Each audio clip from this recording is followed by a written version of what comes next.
Oye, mi gente, antes de que sigas scrollando, antes de que pases al próximo video, dame un segundo de atención real, porque hay historias que no empiezan con tiro ni con sirena, sino con un silencio tan pesado que te aprieta el pecho, de esas que te hacen fruncir el ceño y decir, espérate, algo aquí no está bien. Ahora sí, para el carro, quédate conmigo, porque lo que vamos a hablar hoy no es un chisme, no es un cuento de esquina ni un bochinche de redes. Esto es de esas historias que se te meten en la cabeza y no te sueltan, de las que, aunque cierres los ojos, siguen ahí repitiéndose como un eco. Imagínate esto: República Dominicana, fin de año.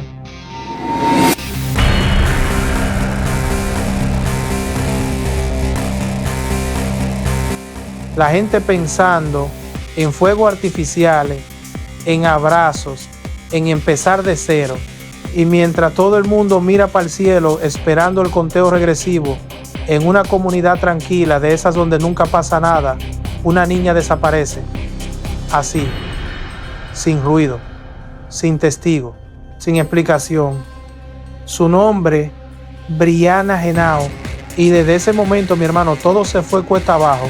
Preguntas sin respuestas, versiones que chocan, silencio que pesa más que las palabras. Porque esto no es solo la historia de una menor desaparecida. No, esto es una historia donde la calle habla, el sistema titubea y la verdad se esconde entre errores, miedos y fallas que nadie quiere admitir. Aquí no estamos hablando de película ni de ficción. Estamos hablando de una realidad cruda, directa y sin filtro, de esas que te obligan a preguntarte, ¿y si hubiera sido cerca de mí? Hoy nos vamos a meter de lleno en el caso Brianna Henao, en lo que se sabe, en lo que se dice bajito, en lo que nunca debió pasar. Si te gustan las historias de la calle contadas con respeto, con cabeza y con corazón, quédate conmigo. Respira hondo, porque esto que viene está fuerte de verdad. Antes de seguir para adelante, dime algo, mi gente. ¿Desde dónde tú nos estás viendo ahora mismo? ¿Desde República Dominicana, desde Nueva York, España, Puerto Rico, o desde otro lado del mundo donde también se conoce la calle y la realidad dura? Déjalo en los comentarios, que siempre es bacano saber hasta dónde está llegando esta vuelta. El lugar donde todo comenzó. Barrero no es un sitio que salga mucho en los mapas ni en las noticias nacionales. Es una comunidad del municipio de Imbert, en la provincia de Puerto Plata, de esa donde la vida corre lento y casi todo el mundo se conoce por nombre o por apodo. Allí el día a día se mueve entre rutinas simples: levantarse temprano, resolver lo del trabajo, cuidar a los muchachos, sentarse un rato en la galería cuando baja el sol. No es un punto caliente de crimen, ni un lugar acostumbrado a tragedias que rompan la calma colectiva. Ese contexto es importante, mi gente, porque explica por qué lo que pasó pegó tan duro. En Barrero no hay sirenas constantes ni patrullas dando vueltas a cada rato. La sensación general era de relativa tranquilidad. Los niños jugaban cerca de las casas, los vecinos se vigilaban unos a otros sin necesidad de decirlo, y el peligro no era algo que se sintiera inmediato. Fue en ese escenario cotidiano y aparentemente seguro donde se pierde el rastro de Brianna Henao, una menor que formaba parte de esa rutina diaria, integrada al entorno familiar y comunitario, sin antecedentes de conflictos conocidos, ni situaciones previas que alertaran de un riesgo inminente. No había una señal previa que hiciera pensar que ese día terminaría como terminó. El impacto inicial no fue solo la desaparición en sí, sino la incredulidad. Vecinos que salieron a mirar, familiares que empezaron a preguntar casa por casa, y una comunidad que pasó, en cuestión de horas, de la normalidad al desconcierto total. Nadie entendía cómo, en un espacio tan reducido y familiar, una niña podía simplemente desaparecer sin dejar rastro claro.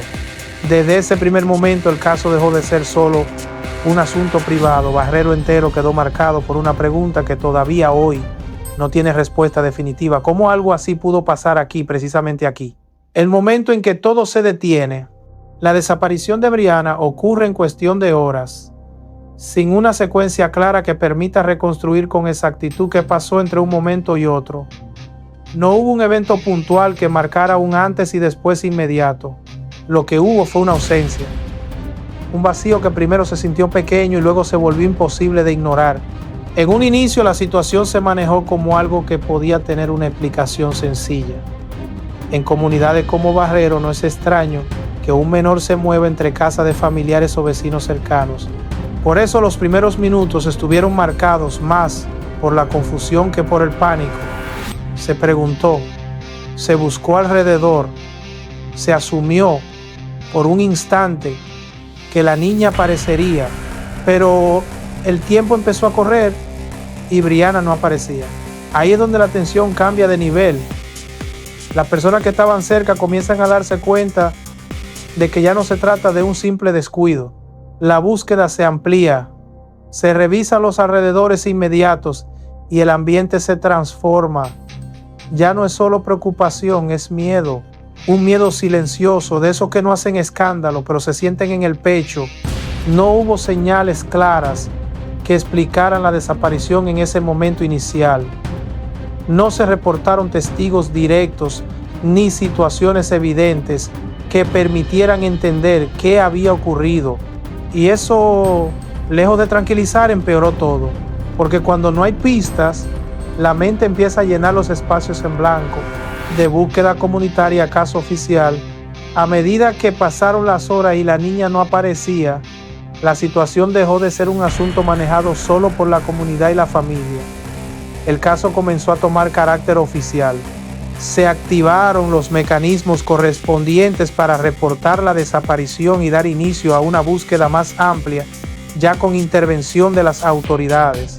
Aquí ocurre un cambio importante en la dinámica.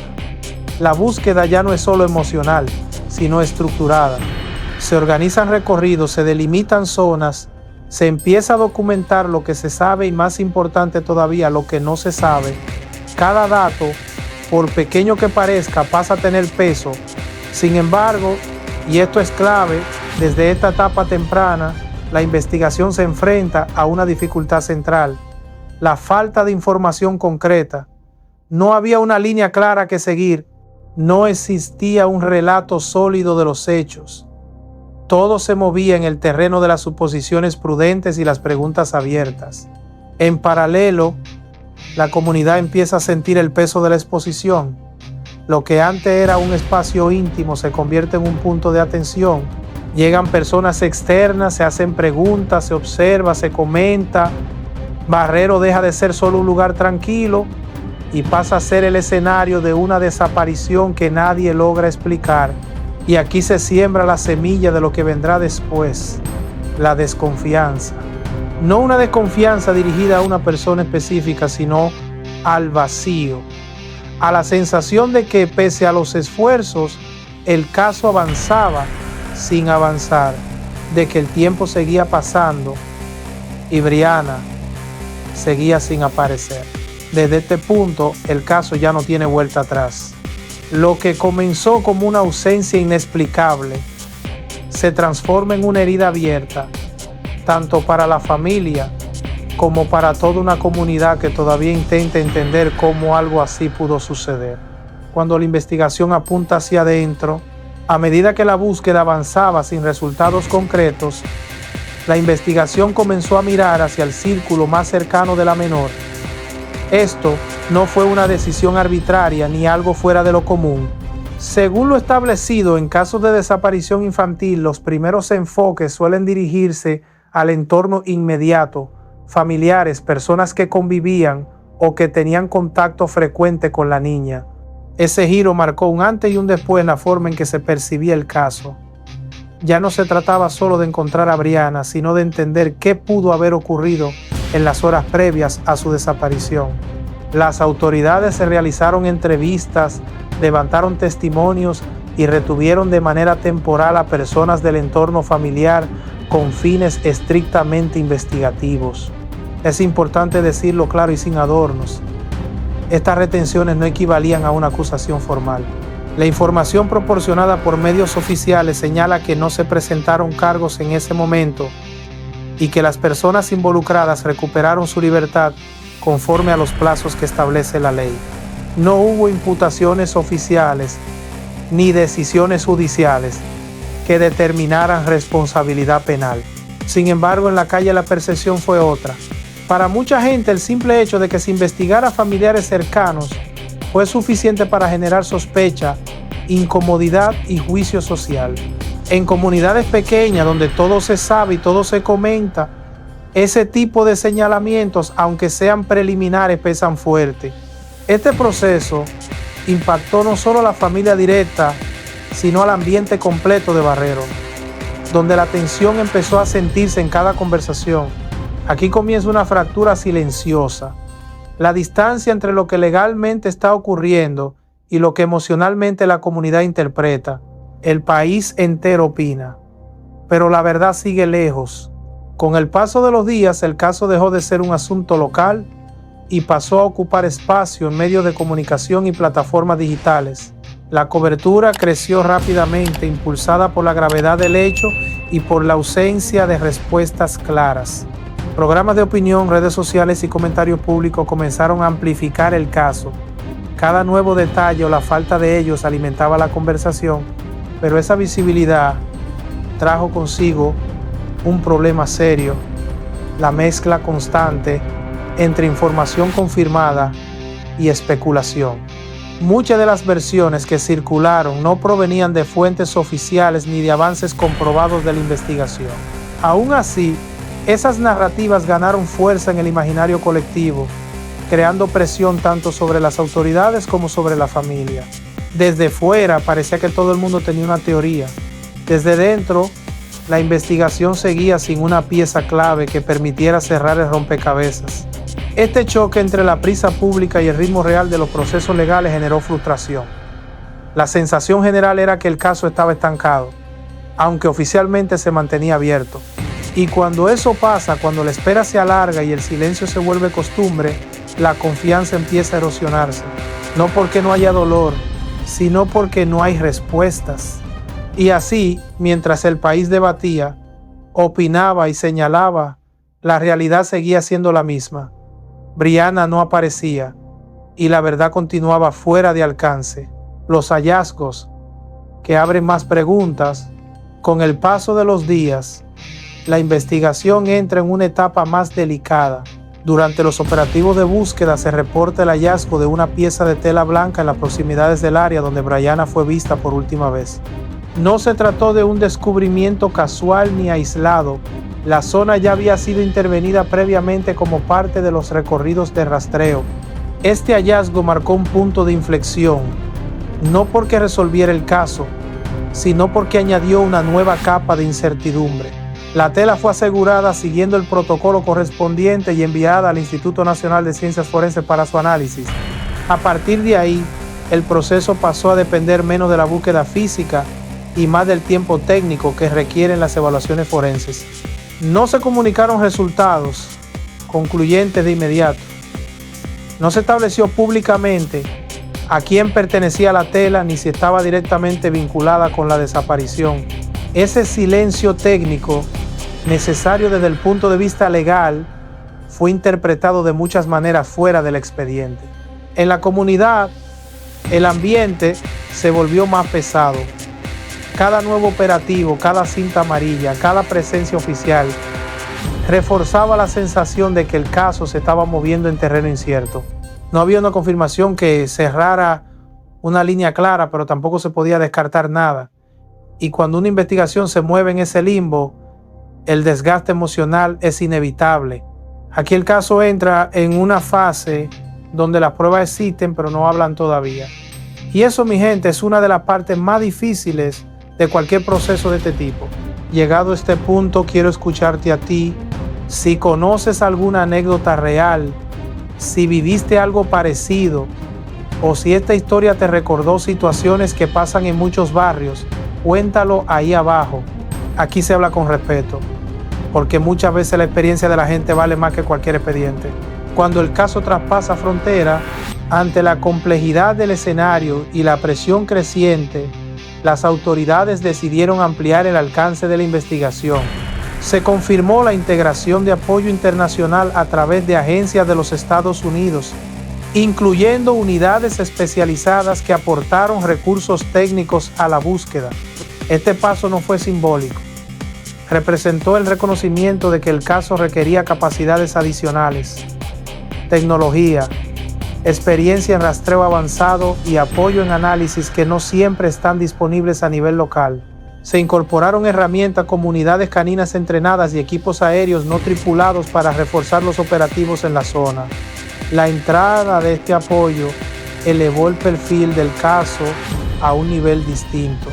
Ya no era solo una investigación nacional, se convertía en un asunto de interés internacional, al menos en términos de cooperación. Sin embargo, esta ampliación no implicó un cambio inmediato en los resultados. Fue un refuerzo al proceso, no una solución automática. Para la familia y la comunidad, este momento estuvo cargado de expectativas. Muchos interpretaron la intervención externa como una señal de que ahora sí habría respuestas rápidas. Pero la realidad fue otra. El caso siguió su curso lento y cuidadoso, atado a procedimientos que no se pueden acelerar sin comprometer su validez. Así, el expediente de Brianna Henao entró en una etapa donde el esfuerzo era mayor que nunca, pero las certezas seguían siendo escasas. Un caso que ya había cruzado frontera, pero que todavía no lograba cruzar la barrera más importante, la de la verdad definitiva. El silencio que pesa más que las respuestas. A medida que pasaban los días, lo que más empezó a doler no fue solo la desaparición en sí, sino el vacío de información. La familia de Brianna lo dijo claro y sin rodeos. Estaban igual que el primer día, sin llamadas, sin explicaciones claras, sin acceso a las supuestas evidencias que el Ministerio Público decía tener. Ese silencio institucional se convirtió en otro golpe, uno lento, constante, que desgasta. La madre, Jessica González, expresó algo que mucha gente en la calle pensaba, pero no sabía cómo decirlo. No se negaba a que se investigara a quien fuera necesario, pero sentía que el proceso no estaba siendo transparente. No les mostraban pruebas, no les explicaban las líneas de investigación y cada movimiento de las autoridades parecía ocurrir lejos de la familia, sin incluirlos. Eso, en un caso tan sensible, crea desconfianza, y la desconfianza se riega rápido en comunidades pequeñas. Mientras tanto, el perímetro seguía acordonado, los operativos continuaban y más de 50 personas permanecían desplegadas en la zona. Drones, unidades caninas, personal local e internacional, todo eso se veía, pero las respuestas concretas no llegaban. En la calle, la percepción empezó a dividirse. Algunos confiaban en que el despliegue indicaba que se estaba trabajando en serio. Otros sentían que era mucho movimiento y poca claridad. Y en medio de todo eso, la figura de Brianna se fue convirtiendo en algo más que un caso policial. Se volvió un símbolo del miedo colectivo, de la vulnerabilidad de los niños y de lo frágil que puede ser la sensación de seguridad en lugares donde nunca se pensó que algo así podía pasar. Lo que este caso deja al descubierto. El caso Brianna Henao no solo habla de una desaparición, también deja al desnudo problemas más profundos que como sociedad muchas veces preferimos mirar de lejos.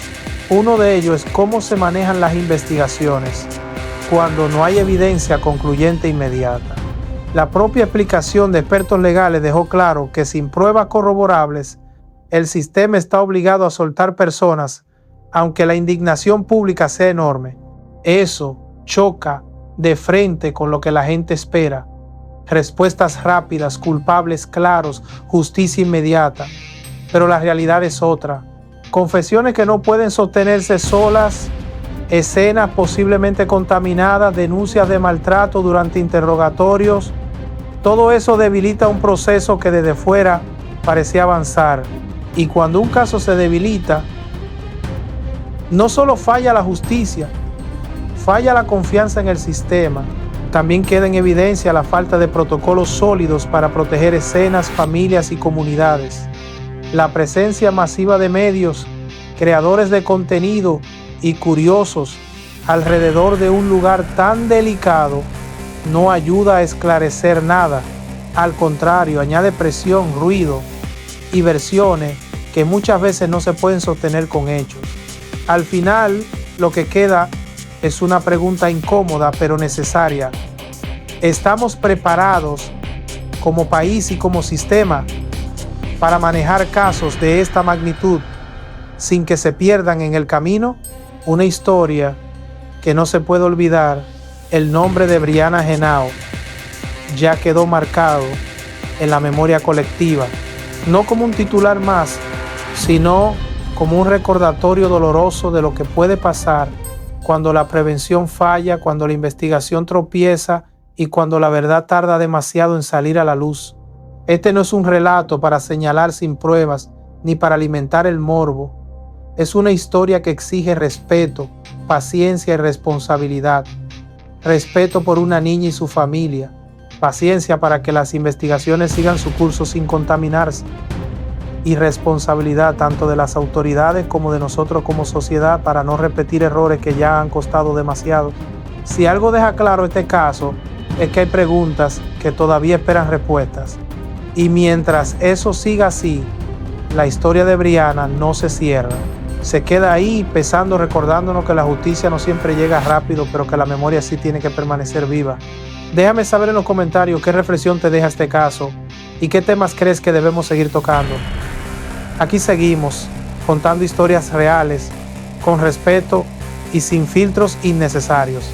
Y en el próximo contenido vamos a entrar en otro caso que también pone al sistema contra la pared. Y antes de cerrar, dime una cosa, ¿qué tipo de historia tú quieres ver en los próximos videos? ¿Casos reales? ¿Historias de la calle? ¿Fallas del sistema? ¿O personajes que marcaron época y casi nadie cuenta bien?